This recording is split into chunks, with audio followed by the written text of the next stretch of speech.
मध्य प्रदेश की विजयपुर विधानसभा सीट पर हुए उपचुनाव में बीजेपी की हार ने पार्टी में बवाल मचा दिया है। एक तरफ उपचुनाव में कांग्रेस के सबसे मजबूत गढ़ छिंदवाड़ा को भी बीजेपी ने जीत लिया, तो दूसरी तरफ विजयपुर, जहां बीजेपी मान रही थी कि उसका उम्मीदवार आसानी से जीत जाएगा, वो बीजेपी हार गई। और इस हार के लिए पार्टी के अंदर ज्योतिरादित्य सिंधिया को लेकर जिम्मेदार माना जा रहा है।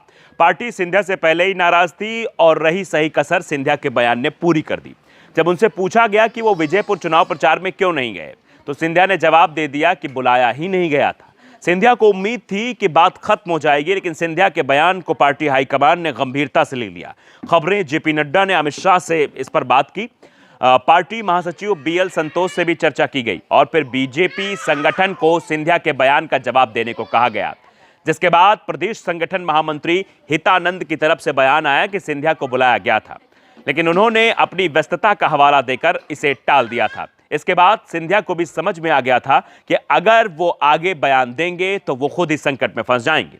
इसलिए जब पत्रकारों ने सिंधिया से प्रदेश संगठन महामंत्री के बयान पर सवाल किया, तो सिंधिया कन्नी काट गए और कहा कि वो बयानों पर बयान नहीं देते हैं। लेकिन अब एक खबर सामने आ रही है कि सिंधिया को पार्टी हाईकमान की तरफ से चेतावनी दी गई है कि वो खुद को संगठन से बड़ा नहीं समझते।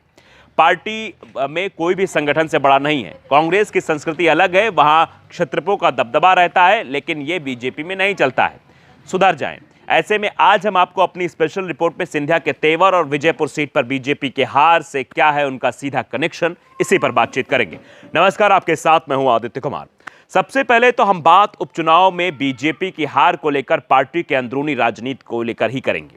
विजयपुर विधानसभा सीट के उपचुनाव में पार्टी की हार को लेकर बीजेपी की आंतरिक खींचतान में कई नेताओं के निशाने पर केंद्रीय मंत्री ज्योतिरादित्य सिंधिया आ गए हैं। लेकिन सिंधिया भविष्य को देखकर कदम उठा रहे हैं, इसलिए संगठन से तो नहीं भिड़ रहे, लेकिन वो जैसे परिणाम की उम्मीद रख रहे थे, शायद उपचुनाव में परिणाम वैसे ही आए हैं। विजयपुर सीट पर बीजेपी की हार के पीछे सबसे बड़ा कारण एमपी में विधानसभा अध्यक्ष नरेंद्र तोमर और सिंधिया के बीच खींचतान को माना जा रहा है। मध्य प्रदेश की राजनीति को अगर देखें तो इस समय ग्वालियर चंबल रीजन में दो ही नेताओं का दबदबा लंबे समय से चला आ रहा है।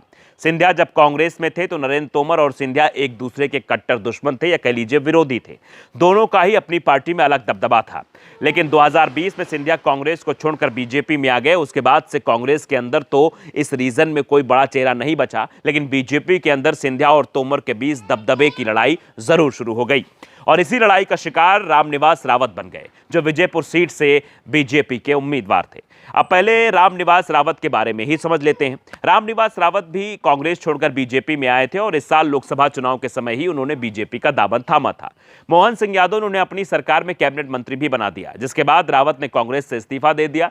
दल बदल की कार्यवाही के चलते उन्होंने विधानसभा की सदस्यता छोड़ दी, इसलिए उनकी सीट पर उपचुनाव हुआ था। रावत सोच रहे थे कि सरकार बीजेपी की है और वो खुद विजयपुर सीट को 5 बार जीत चुके थे, इसलिए वो अपने ही चुनाव में बेहद आसानी से जीत जाएंगे। लेकिन रावत को यह अंदाजा नहीं था कि उनका सब कुछ समीकरण बिगड़ जाएगा। जिस सीट को बीजेपी की लहर में कांग्रेस में रहते हुए रावत जीत गए थे, उपचुनाव में सरकार में मंत्री रहते हुए वो हार गए।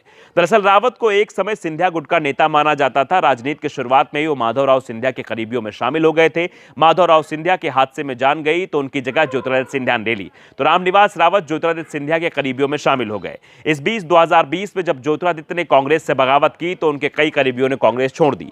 करीब 2 दर्जन विधायक भी कांग्रेस छोड़कर बीजेपी के साथ आ गए। दावा किया गया कि सिंधिया ने रामनिवास रावत को भी बीजेपी में शामिल होने का न्योता दिया था, लेकिन रावत ने सिंधिया की बात नहीं मानी और कांग्रेस में ही बने रहे, जिसके बाद से सिंधिया और उनके बीच की दूरियां बढ़ने लगी।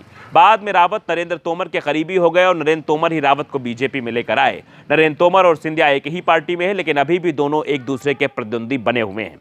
एक दूसरे से आगे निकलने की होड़ दोनों में लगी हुई है। सिंधिया केंद्र में मंत्री हैं, लेकिन वो खुद को राज्य से दूर नहीं कर पा रहे हैं। ऐसे में जब रावत ने तोमर के सहारे बीजेपी की सदस्यता ली और विधानसभा का टिकट भी हासिल कर लिया, तो सिंधिया की नाराजगी बढ़ना स्वाभाविक है। ऐसे में अगर रावत उपचुनाव भी जीत जाते तो जाहिर है कि इस जीत का सेहरा नरेंद्र तोमर के सिर ही बनना था, यानी तोमर का दबदबा बीजेपी के अंदर और भी बढ़ जाता। इसलिए तोमर के वर्चस्व को कम करने के लिए ही सिंधिया विजयपुर में प्रचार करने के लिए नहीं गए। जबकि यह कहा जाता है कि ग्वालियर चंबल रीजन में बीजेपी के नेताओं में सबसे ज्यादा लोकप्रिय चेहरा कोई है तो वो है ज्योतिरादित्य सिंधिया। फिर भी वो प्रचार के लिए नहीं गए, इसका नुकसान रावत को होना ही था। बीजेपी ने जब अपनी हार को लेकर मंथन किया तो ये बात भी साफ हो गई कि सिंधिया समर्थकों ने प्रचार में रावत का साथ नहीं दिया। जिस तरह से सिंधिया ने प्रचार से दूरी बनाई, वैसे ही उनके समर्थकों ने भी प्रचार से पूरी तरीके से दूरी बना ली। अगर सिंधिया रावत के समर्थन में एक दिन का भी समय दे देते तो शायद चुनाव परिणाम बदल सकते थे। और इसी के चलते बीजेपी हाईकमान ने अब सिंधिया को सीधे चेतावनी दे दी है कि वो अपनी कार्य संस्कृति को सुधार में लाएं। ये बीजेपी है। फिलहाल सिंधिया पर इसका क्या असर होगा ये जल्द दिखाई देने लगेगा, लेकिन जिस तरह से सिंधिया ने अब तक इस मामले में किसी भी तरीके का बयान देने से इंकार करना शुरू कर दिया है, उससे ये तो दिख रहा है कि सिंधिया को भी समझ में आ रहा है कि वो कांग्रेस में जिस तरह स्वतंत्र होकर अपनी बात रख पाते थे, वैसा बीजेपी के अंदर होना मुश्किल दिखाई दे रहा है। बीजेपी नेताओं की तरफ से दावा किया जा रहा है कि सिंधिया को मैसेज दे दिया गया है कि वो पार्टी के साथ चलें, अपना संगठन अलग बनाकर ना चलें। अगर कांग्रेस की तरह ही वो बीजेपी के अंदर काम करेंगे तो उनके लिए बड़ी समस्याएं खड़ी हो जाएंगी। बीजेपी की स्पष्ट चेतावनी का असर सिंधिया पर होगा, इस पर ही सवाल है। वैसे सिंधिया के बारे में कहा जा रहा है कि वो भी विकल्प तलाश रहे हैं। राहुल गांधी के साथ उनकी दोस्ती अभी भी कायम है।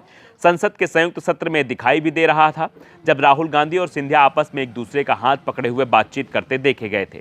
वैसे इस समय कांग्रेस में जाकर सिंधिया को कोई फायदा नहीं होना है, इसलिए वो फिलहाल तो बीजेपी में ही रहेंगे। लेकिन एक बात जरूर है कि सिंधिया के पास भी कांग्रेस के रूप में विकल्प मौजूद है। कांग्रेस ने एक तरफ से यह साफ कर दिया है कि सिंधिया अगर पार्टी में वापस आना चाहते हैं तो उनके नाम पर विचार हो सकता है, लेकिन फैसला सिंधिया को ही लेना है कि सिंधिया कांग्रेस में रहेंगे या बीजेपी में रहेंगे। फिलहाल ये तिकड़म जो अभी मध्य प्रदेश में चल रही है कहां तक जाएगी, इस पर भी देखना दिलचस्प होगा। ताकत न्यूज़ को अगर आपने सब्सक्राइब नहीं किया जरूर करिए, बेल आइकन दबाइए ताकि अपडेट भरी खबर आप तक पहुंचती रहे। नमस्कार।